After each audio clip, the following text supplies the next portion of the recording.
I am Yusuf Adebayo Cameron Grillo. I'm an artist. I'm now retired. I used to teach mainly at the Yaba College of Technology.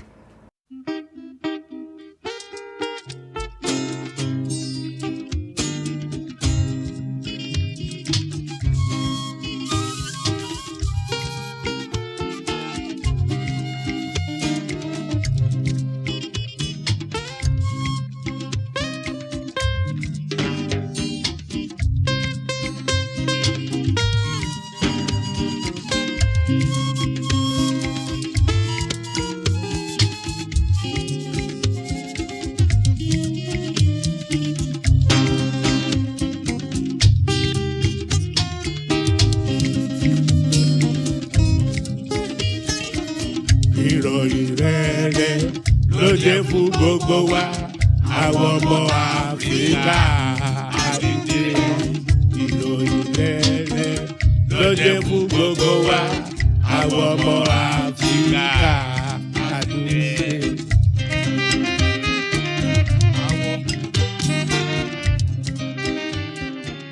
Choosing art or any of the creative arts as a profession was unthinkable then. Art teaching started with Paul Mount at the Yaba Technical Institute in the 50s, late 50s, which later became Yaba College of Technology. I was fortunate to meet Paul Mount through Yaba Technical Institute. I showed him what was going on because he came to Nigeria to start something in professional arts teaching in the country, which had nothing.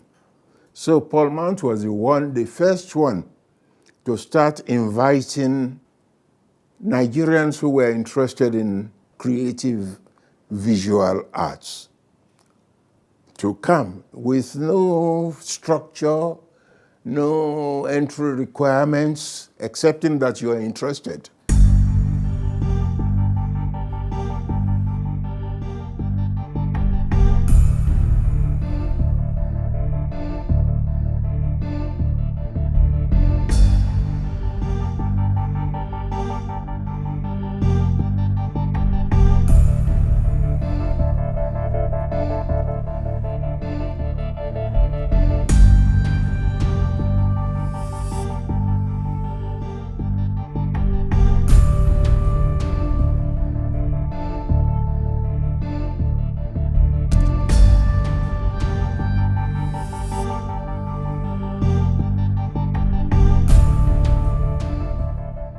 After Paul Mount started the experiment in Yaba, then Zaria came in. I was first at the drawing office of the Federal Service in Lagos, but because of my interest in art and my association with Paul Mount at Yaba, I got interested in going to Zaria, which was based now on a structured system, something leading to professional qualification.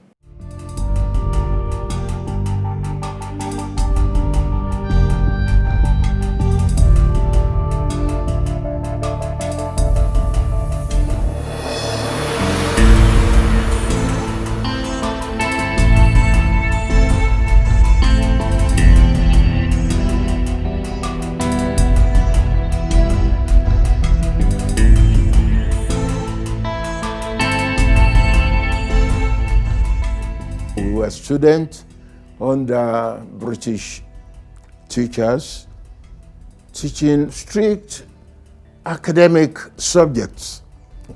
We talking of 1959 going to 60. And at that time in Nigeria, the struggle for independence was at the hottest. And it's inevitable. Some of us had this showing in our work. That was the time this art historian, Kojo Fosu, styled us Zaria rebels.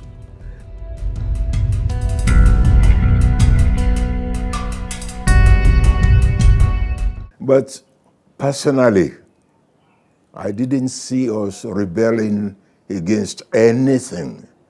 We were only trying to find ourselves beyond what we were being taught in class.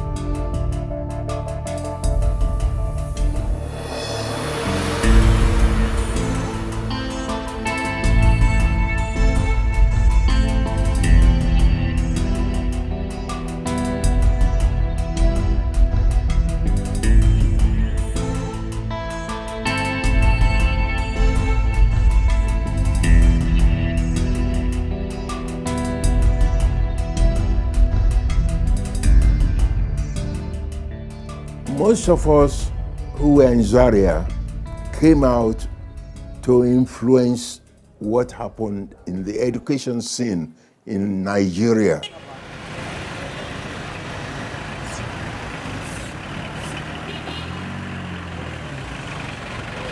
When I came back in 1961 and I was posted to King's College, Paul Mount was almost at the end of his tour. So there was for him, or for the Ministry of Education, the question of how to replace Paul Mount. I think the alternative then would be straight to bring another Briton. But Paul Mount was the one who wanted me to come and take over from him. So I found myself in the first 2 years of my graduation becoming the head of Technical Institute Yaba Art.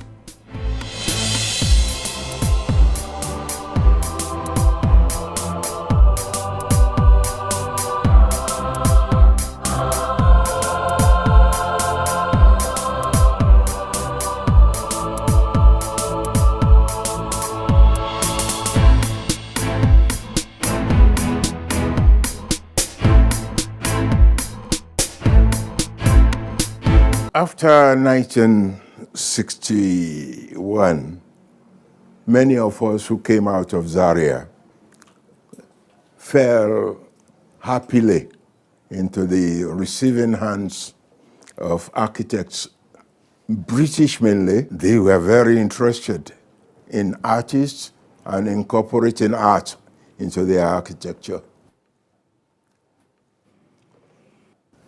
So even though at that time there wasn't any law or an understanding or a protocol, there was the urge and the push to get at least so much percentage.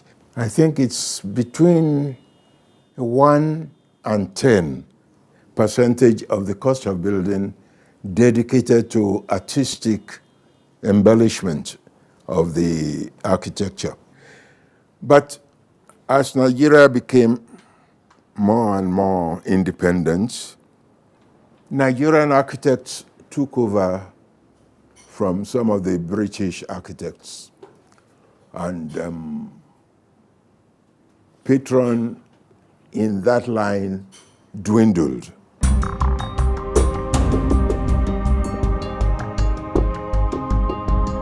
The things which are easily available in Europe are not like that here. Stained glass, for instance. But through the encouragement of architects, they were able to get some money from their projects to allow me experiment with alternatives.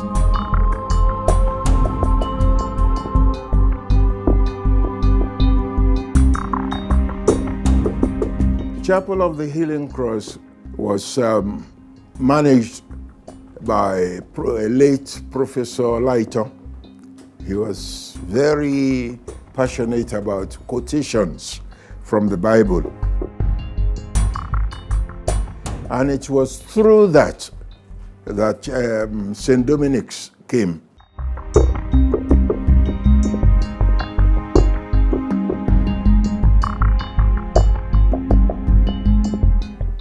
St. Dominic's was pastored by Father Tom McDermott, a young American who went to the Chapel of the Healing Cross and asked Professor Lighton for the name of the Italian who did the stained glass in his church.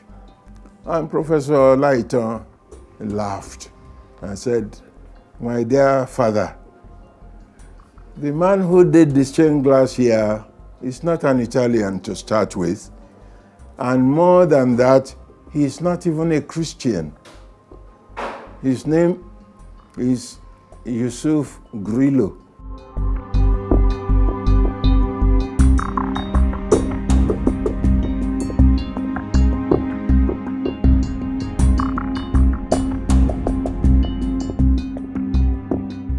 If he had asked me, I would have said, I believe in God, I believe in the Bible, and I believe in the Quran. And that is it.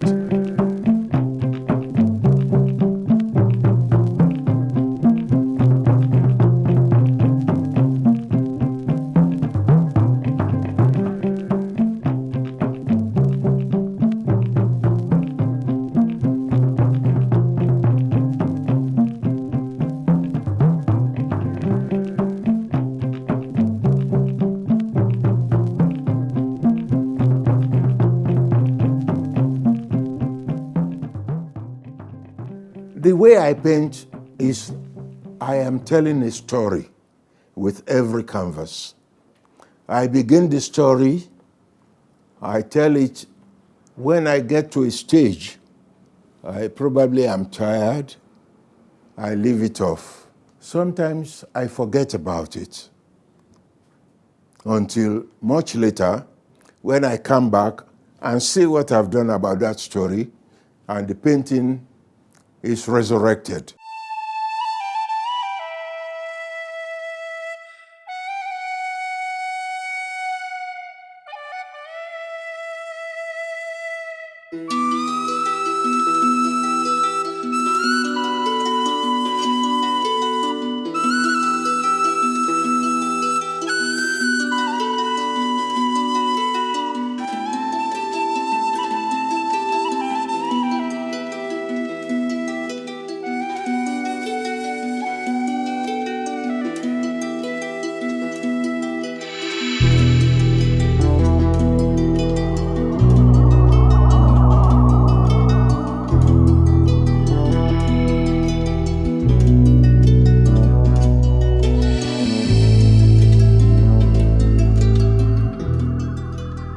A friend of mine was here yesterday, and he was luckily very inquisitive. So he wanted to see what was in the pile behind me. So he dug this painting out. I didn't even know it was there. I started it years ago. So you find that on some of my paintings, when I have to exhibit it and I'm forced to sign it and put the dates on it, I put dates like from 1987, when I left Yaba, to last year, 2014 or 2013. And people will say, how can a painting go on for that long? But you can see the reason.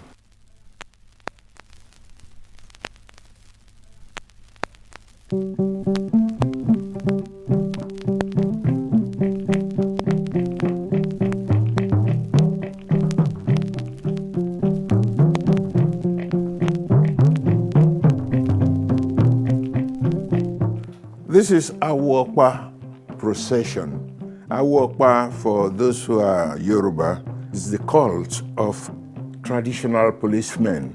The members of the Awokpa usually parade the streets in a procession. All they have on them is just the white loincloth and the okpa. That's the staff. That's the symbol of their power. of enforcing the law. There are reminiscences of my youth. We had the rich Ibadan man living next to us, and these praise singers would come every Thursday. Alao Baba Lamidi, olówó orí ọkọ̀ wúrà ọlá, ẹ̀rá làwọ̀ bó ṣe ń yan báyìí ó fún mi lówó táwọn òyìnbó pè ní tú à ń ṣíṣì. And one would do like that with the head, with the hand on the head, leaning back like that, then running from pillar to post, shouting the name of this man until the man would come out, give them some money, and they would go.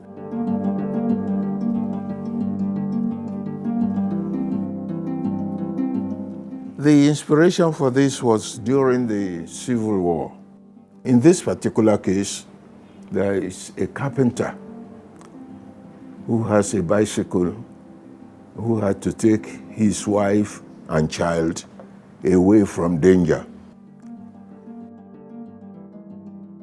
It was adopted for the UNICEF greeting card, and recently the original was sold at Burnham in London.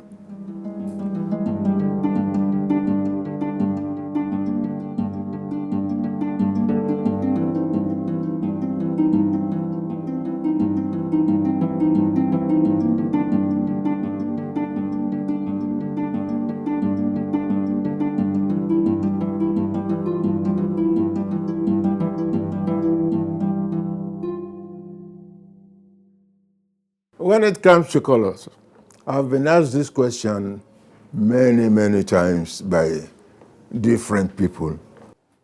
It's a question which I found to be difficult to explain to people.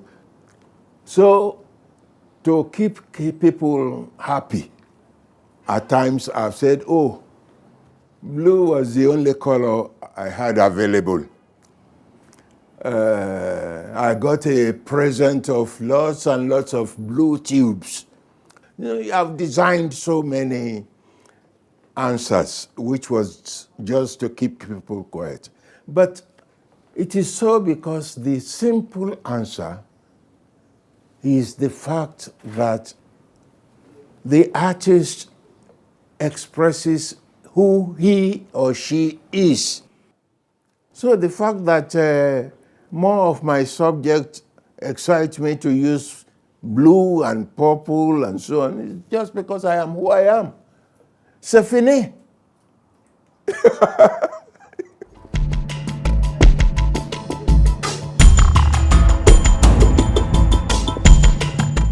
I enjoy the patronage of the expatriate architects and some Nigerian architects, and also some Nigerian individuals later.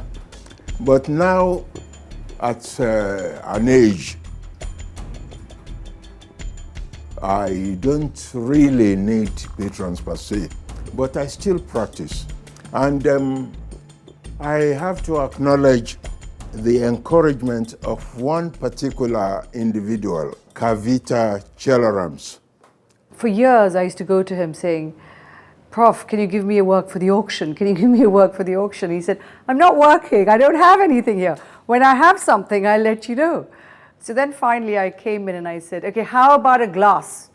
Can't you do a glass for me? And he thought about it and he said, what do you mean? And I said, well, you know, a glass work of a painting that you've done. She was the one who opened my eyes to the fact that many of my paintings could be designs for stained glass, not just for churches, but even for our own building.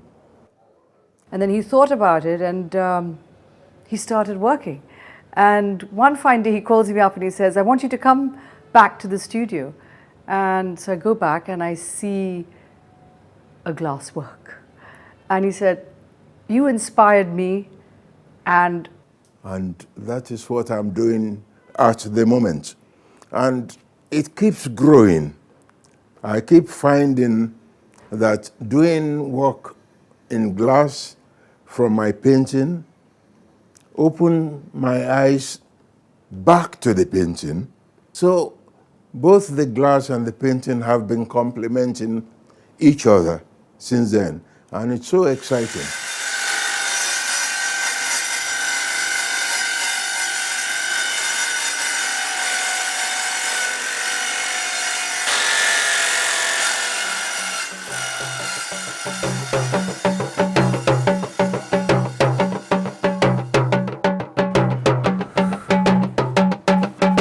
This picture is of the lead drummer.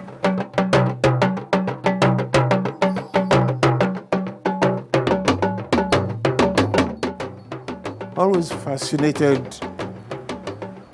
about how the lead drummer gets messages out of the drum. You can almost hear what the drums say in Yoruba.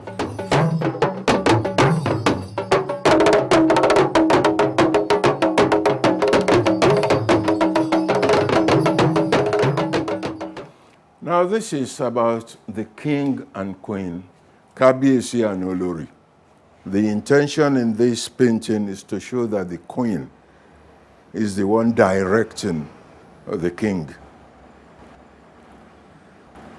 You can see the head of the king is bowed, and the headgear of the queen is almost giving him cover, as if his security depends on her. And not only that, look at the shawl of the king, around the neck of the king. But it comes down here, and it goes under the armpit of the queen, and it's held tight by the queen there, as if the queen is leading the king like a goat with the rope round his neck.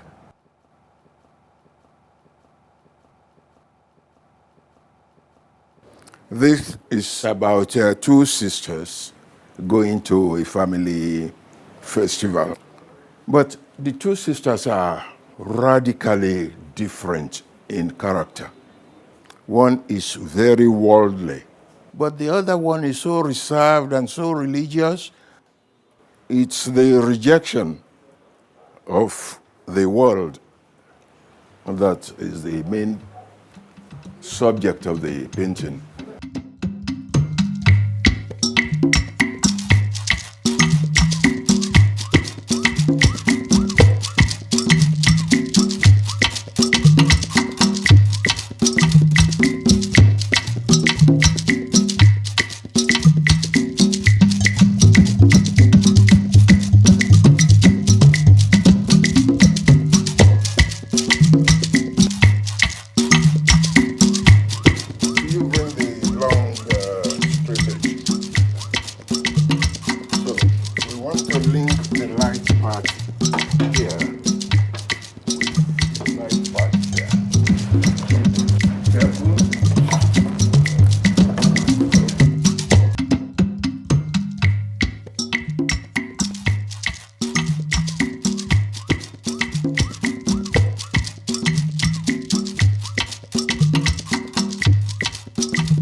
I'm 80 now, Baba, and this excitement of painting to glass, glass to painting, and so on, started in less than 5 years ago. And I'm enjoying it. It's so exciting that I can see no end to it.